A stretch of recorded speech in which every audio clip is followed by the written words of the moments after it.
Анненербе – самая тайная организация Третьего Рейха. В массовой культуре образ Анненербе значительно искажен.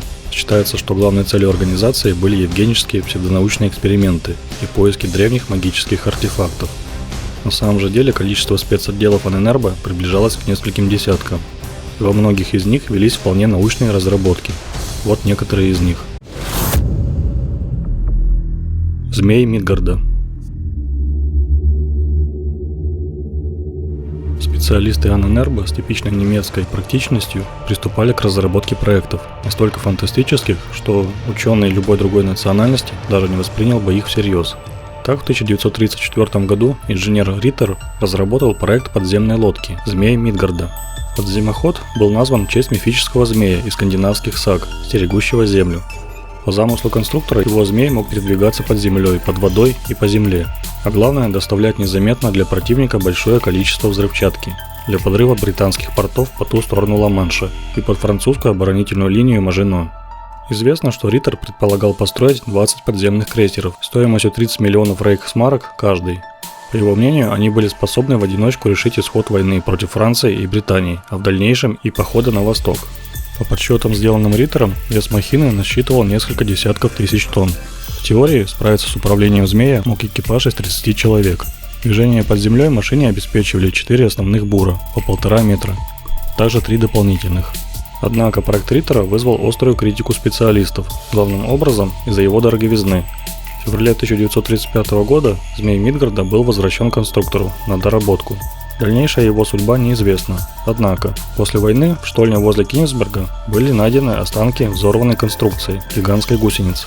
Бытует мнение, что инженер продолжил разработки, но довести их до конца не успел из-за быстрого наступления советских войск. Фау-2.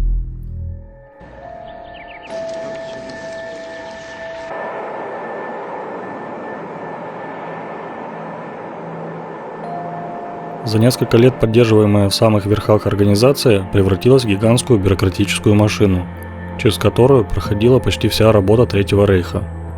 Одна из шестерен этого бездушного монстра, подразделение наследия предков, вплотную занималась разработкой оружия возмездия. Если бы эсэсовцы закончили свою Фау-2 6 месяцами ранее, то вполне могли бы задержать наступление Красной Армии на очень длительное время.